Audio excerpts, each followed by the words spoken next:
त्या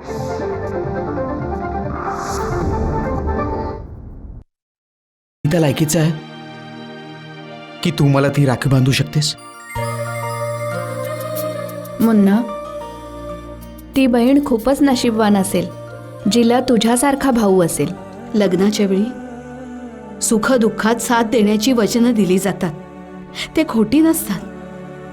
मी तर स्वतःला खूप लकी समजते की नशिबाने मला एक संधी दिली दाखवण्यासाठी की जे वचन आपण घेतलेलं, ज्या शब्द आपण घेतलेल्या त्या खोट्या नव्हत्या.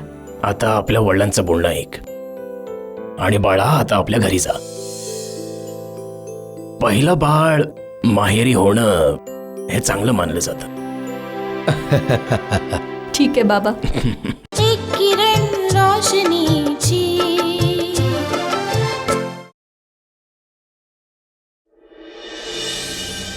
नवनीत, मला समजतच नाहीये, इतकी मोठी घटना घडली तरी सुद्धा तू शांत आहेस. तुला माहितीये ना आपण उद्ध्वस्त झालोय त्या नागिन निशामुळेच. आणि कमाल आहे, तुझी काही रिॲक्शनच नाही. काही बोल तरी. लता, तुला काय वाटतं मला निशावर राग नाही येत आहे? खूप येतोय. पण मला हे देखील माहिती आहे की जास्त राग केल्याने डोकं काम करायचं बंद करतं. तिने आपल्याला बर्बाद करण्यासाठी खूप चांगलं डोकं लावलंय, म्हणून आपल्याला आपला बचाव करण्यासाठी देखील तसंच करावं लागेल. डोकं लावलंय तिने? तुझ्यासारख्या साध्या सरळ माणसाचा फायदा घेतलाय. पॉवर ऑफ अटॉर्नीचा चुकीचा वापर करून कोणाला उद्ध्वस्त करणं, त्याला डोकं लावणं बोलतात का नवनीत? शांत राहा ना, रिलॅक्स. लता, काम चांगलं किंवा वाईट त्याला डोकं तर लावावं लागतंच ना. हे बघ, तिच्या टायमिंगला तर आपल्याला मानावंच लागणार. भल्लाचं येणं, माझं जाणं, एव्हरीथिंग वॉज परफेक्टली प्लॅन. पहिल्यांदाच कोणाला आपल्या शत्रूची अशी स्तुती करताना बघते. तू तर त्या निशाची अशी स्तुती करतोयस की जसं काही तिने खूपच मोठं काम केलंय.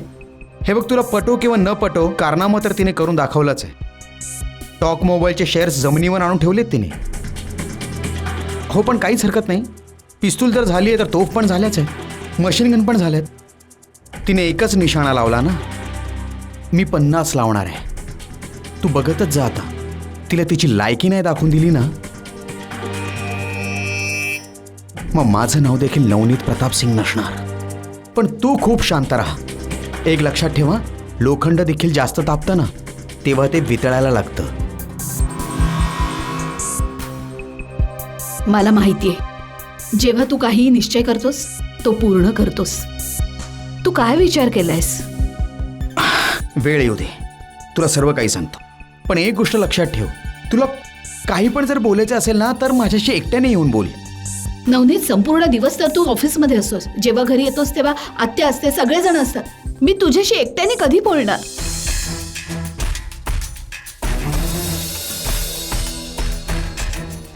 असं करूया, आपण एक कोडवर्ड बनवूया. कोडवर्ड? जसं की जर तुला माझ्याशी काही बोलायचं आहे आणि जे तुला बोलायचं ते खूप महत्वाचं आहे, तर तुला फक्त एवढंच बोलायचं आहे की नवनीत, आपण वॉकला जाऊया. हां, हे बरोबर आहे. हे मस्त आहे ना. वॉकिंगचे वॉकिंग होईल आणि टॉकिंगचे टॉकिंग, आणि काही मिसअंडरस्टँडिंग देखील राहणार नाही. डन? डन. जाऊया. चल, आरामात आरामात. हा, राजकुमार अजूनही नाही आला. काय गरज होती त्याला हॉस्पिटलमध्ये थांबण्याची? अरे, ख्वाहिशचे बहीण वडील आले होते आणि ते थांबणारही होते, पण नाही, तरी देखील तो तिथेच थांबला. तुझं काही ऐकत नाही तो. नाही आई, असं काही झालं नाहीये. फक्त जेव्हा त्यांना राग येतो ना तेव्हा ते कोणाचंच काही ऐकून घेत नाही. सगळे पुरुष एकसारखेच असतात. बस त्यांना सांभाळता आलं पाहिजे. जळलं मेलं लक्षण इतक्या वर्षात तुला नाही जमलं. बहुतेक हे आले वाटतं. देव करो की हाच आला असावा. आले. काय झालं राजकुमार, तू खूपच थकलेला दिसतोयस. रात्रभर झोप झाली नाही का? तू एकटाच आलास? ख्वाहिश कुठे आहे? तिला सोडलं नाही का? हो, सोडलं. तर मग कुठे आहे ती? आपल्या आईवडिलांच्या घरी. कुणाच्या परवानगीने? माझ्या परवानगीने. ओ, तर तू इतका मोठा झालास की ह्या घरात आता तुझी मर्जी चालणार. तुम्हाला जो विचार करायचा आहे तो तुम्ही करा, पण ख्वाहिशचं पहिलं बाळ हे तिच्या आई वडिलांच्या घरी होणार. बस. तुम्ही एवढे रागवताय का? तुम्ही चहा नकोय घ्या. मला चहा. माझ्या हे लक्षात येत नाहीये तुम्हाला इतका राग का येतोय. तुम्ही लोकांनी या घराची, या खानदानाची इज्जत मातीत मिसळली आणि मलाच विचारताय की मला राग काय येतोय. देव ना करू, जर ख्वाहिशला आणि तिच्या बाळाला काही झालं असतं तर दादा वहिनीला मी कसं तोंड दाखवलं असतं. मी ध्रुवला काय उत्तर दिलं असतं की ज्याच्या भरोशावर तो आपल्या पत्नीला सोडून गेलाय तो तिची तितकी काळजी नाही घेऊ शकला. तुझ्या बोलण्याचा अर्थ हा आहे की आम्ही तिची काळजी नाही घेतली. कुठे कुठे नाही शोधलं पंडितजींना. खूप शोधल्यानंतर त्यांचा पाय पकडून त्यांच्याकडून चूर्ण घेतलं तिच्यासाठी. आजच्या नंतर कुठल्याही चूर्णाची गोष्ट होणार नाही या घरात.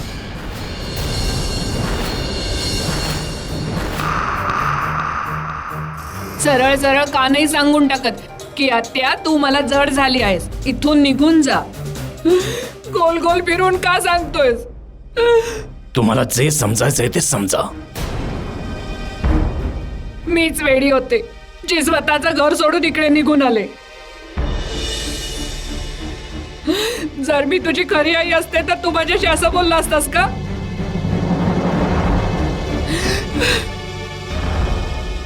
नाही, अजिबात नाही. जर तुम्ही माझी सखी आई असता ना तर मी स्वतः हे घर कायमस्वरूपी सोडून गेलो असतो. ही काय बोलताय आई. शांत व्हा. बघा हे रागात काही बोलून जातात. तर समजाव ना त्याला जाऊन. मला काय समजावतेस. बर. रोशनी, तू इथेच थांब. मला निशा बरोबर जरा हिशोब चुकता करायचा आहे. आत्या, मी तुला एकटीला नाही जाऊ देणार. मी तुझ्यासोबत येणार. अगं रोशनी, हट्ट नको करूस. इथेच बस. मी एकटीच निशाला सांभाळून घेईन. आत्या नाही, मी सांगितलं ना, मी तुला एकटीला कोणत्याही परिस्थितीत नाही जाऊ देणार. मी तुझ्यासोबत येते. बस. चल ठीक आहे, चल. निशाला भेटायचंय. तुमच्याजवळ अपॉइंटमेंट आहे. अपॉइंटमेंट? ती सुद्धा निशासाठी? फोन करून सांग लता आलीये.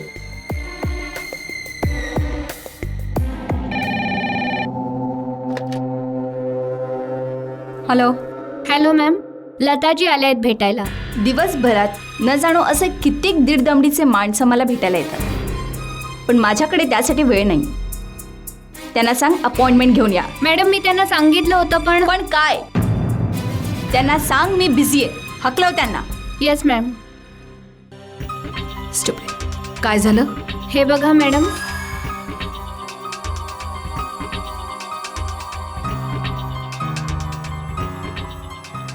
Hello. Yes ma'am.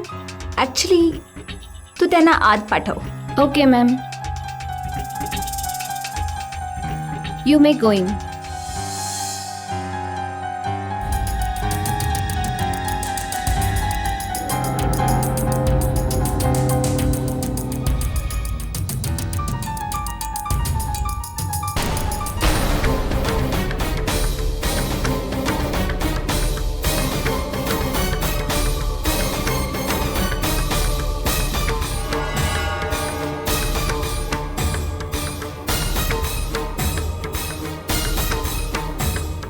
Hello Mrs Navneet Pratap Singh, welcome. काय घेणार तुम्ही? कॉफी, चहा किंवा मग काही थंड? थंड तर मी तुला करायला आली. खूप गरमी चढली आहे ना ग तुझ्यात. काय झाले हां? अशा प्रकारे कोणाच्या ऑफिसमध्ये येऊन बोलायचं नसतं. It's not good, you know. It's very classless. एक काम करूया, आपण थोडीशी डीप ब्रीथ करूया. कशी idea? Take a deep breath in and deep breath out. In fact Baba Shyamdev माहिती काय म्हणतात की योगाने कोणतीही गोष्ट सॉर्ट आउट करू शकतो. 2-4 योगासनं शिकल्याने कोणी माणूस योगगुरू नाही बनून जात. सर्कशीत नाचणारा अस्वल ते स्वतःला तोपर्यंतच बहादूर समजतं जोपर्यंत त्याच्या समोर जंगली अस्वल येत नाही. ओ तर तू जंगली अस्वल आहेस. ओके, एक काम कर, 1 सेकंड.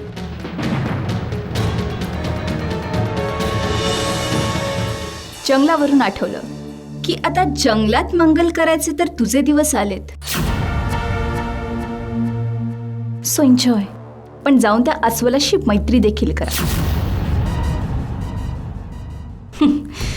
तशी मी इतकीही निर्दयी नाहीये की तू नाक घासून याचना करून लाचारपणे माझ्याकडे काही मागावं आणि मी ते नाही द्यावं असं तर होऊच नाही शकत. शेवटी तू माझ्या भाऊजींची दुसरी बायको जी आहेस. आणि ही काय थट्टा नाहीये. थट्टा तर तू केलीयस माझ्या पतीसोबत. त्यांच्या साधेपणाचा फायदा उचललायस तू. त्यांच्या विश्वासाचे पांग फेडलेस का तू. तुझ्यासारखी माणसं जगाचा सत्यानाश करतायत. कुणीच कुणावर विश्वास देखील ठेवू नाही शकत. ठेवलाही नाही पाहिजे. अँड आय एम सॉरी, पण तुझ्या नवऱ्याला बिझनेस करायला येतच नाही. आय एम सरप्राइज की आजपर्यंत ते या बिझनेसला चालवत कशी होते. एका बिझनेसमॅनला ही गोष्ट कळली नाही की एका विंचवावर तुम्ही कितीही प्रेम केलं तरीही एक ना एक दिवस तो दंश नक्कीच करणार. विंचू. तू तुझी तुलना विंचवाशी करून त्याचा अपमान करू नकोस. अगं निशा, विंचवात विषच किती असतं ग. तू तर नागिण आहेस, नागिण. तुझ्या संपूर्ण शरीरात विषच विष भरलेलं आहे. विष विकण्याचा तर तू होलसेल धंदा करतेस आणि लोक तुझ्याकडे विष भरण्यासाठी येतात. समजलं. तू सुद्धा भरवायला आलीयस का माझ्याकडे. तुला जितकं बडबडायचं असेल, जितका राग काढायचा असेल तो काढून घे.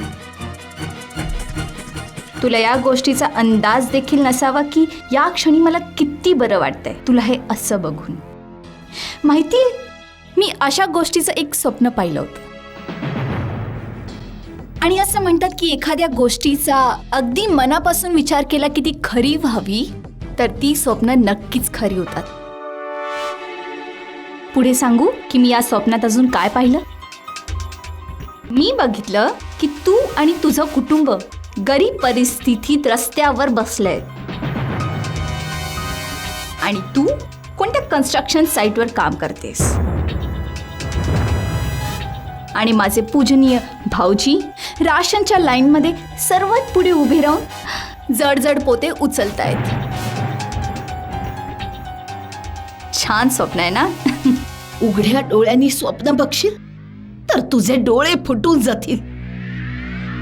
तुझं एखादं स्वप्न साकार झालं तरी तू महाराजा नाही बनत. तुझं थोडंसं भाग्य काय उजळलं तर तू स्वतःला खूप शहाणी समजू लागलीस.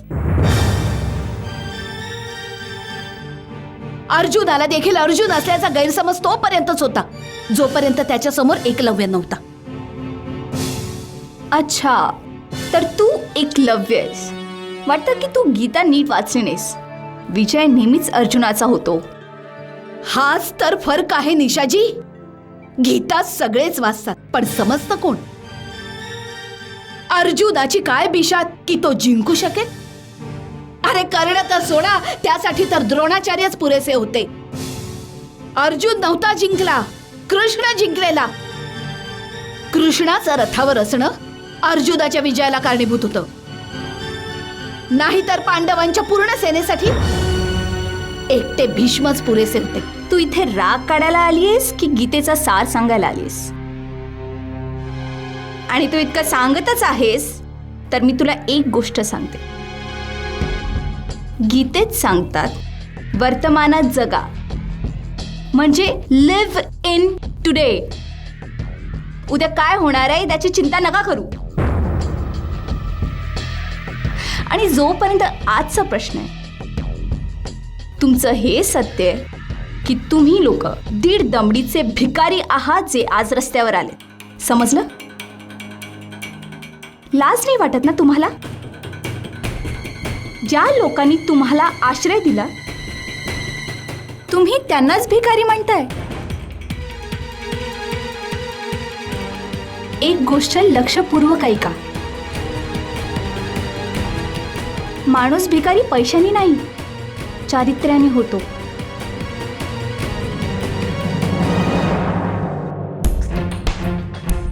आणि माफ करा निशाजी, तुमचं चरित्र तर रुपयांपेक्षाही खूप खालच्या दर्जाचं आहे. रोशनी, तुला ना या लोकांनी उगाचच डोक्यावर बसवलेले. खूपच जास्त व्यर्थ बोलतेस तू. तोंड बंद ठेवत जा जरा. ओके, टॉक लेस. आणि तुला लहानपणी शिकवलं नाही का, जेव्हा दोन मोठे बोलत असतील, ओ आय एम सो सॉरी, जेव्हा एखादा मोठा आणि एक लहान बोलत असेल तर त्या दुसऱ्या लहान माणसाने आपलं तोंड खुपसू नये.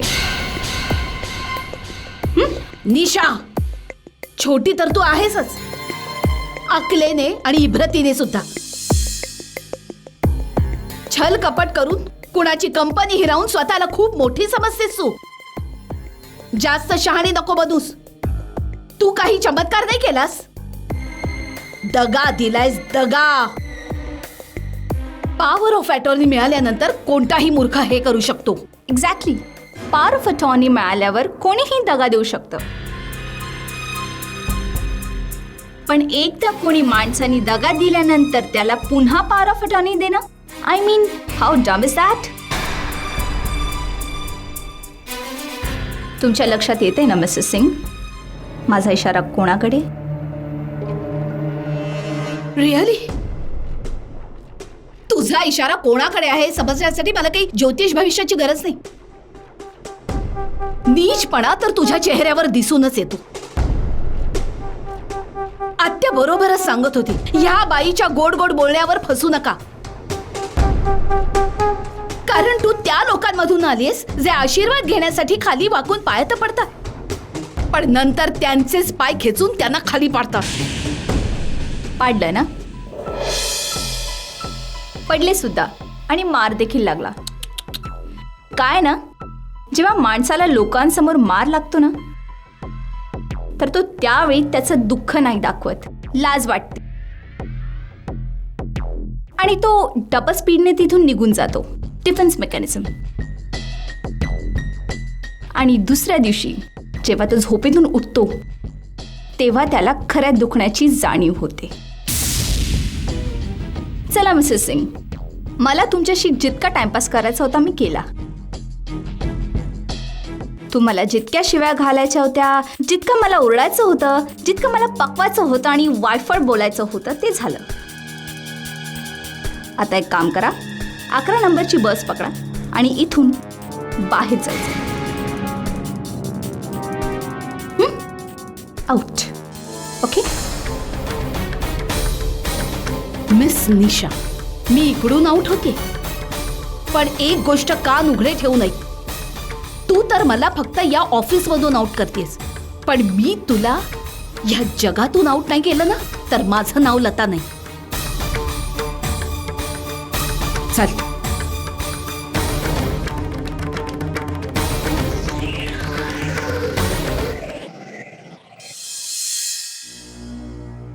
दादा, आय एम रिअली सॉरी. अरे सॉरी फॉर व्हॉट? हे पहा, मी त्या दिवशी तुमच्याकडून हे पेपर नव्हतो घेत, पण तुम्हाला नाही पटलं. मग काय दादा, या कारणास्तव मला बाबांचं खूप बोलणं ऐकावं लागलं. बाबा बोलत होते की तू त्या माणसाचे पेपर घेऊन आलायस ज्यांनी कधी आपलं घर चालवलंय. पियुष, मी कोण होतो रे घर चालवणारा?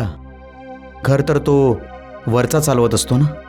भल्लासाहेब खूप नेक आणि इमानदार माणूस आहे ना, म्हणून बोलले असतील असं. नाही दादा, मी बाबांना बऱ्यापैकी जाणतोय. तशा तर त्यांच्या खूप क्वालिटीज आहेत, पण एक खास क्वालिटी ही आहे की ते त्या व्यक्तीला कधीच विसरत नाहीत ज्यांनी कधी त्यांची मदत केली असेल. बाबा तर मला तेव्हाच पाठवत होते, पण खूप उशीर झाला होता, त्यामुळे तुम्ही हे पेपर घ्या. पियुष, ते मला माहिती आहे की ते माझ्यावर खूप प्रेम करतात. अरे मला खूप प्रेम देतात, ते खूप इज्जत करतात ते माझी. पण माझा स्वाभिमान कधीच आडवा नको यायला आहे की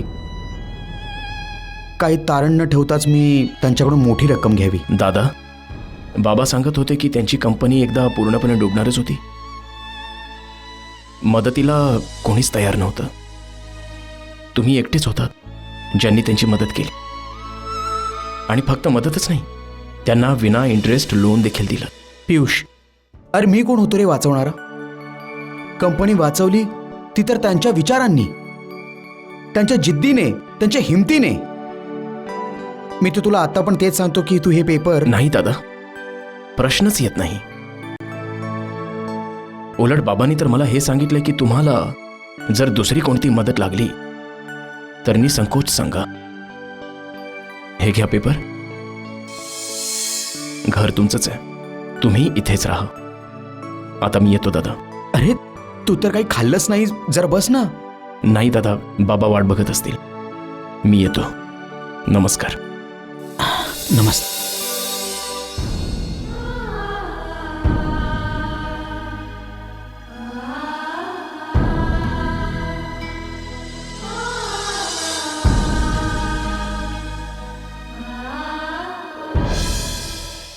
बिचारी आई, ताई ना पहिल्यापेक्षाही जास्त सुंदर दिसते. ताई, खरं खरं सांग, तू हॉस्पिटलमधूनच आलीस ना? पाणी पिऊन घ्या. नाही ताई, काहीतरी नक्कीच आहे. आम्हाला कळलंय की लता त्याची सासू तिथे आली आहे. आणि जर ती तिथे आहे तर काहीही ठीक नाही होऊ शकत.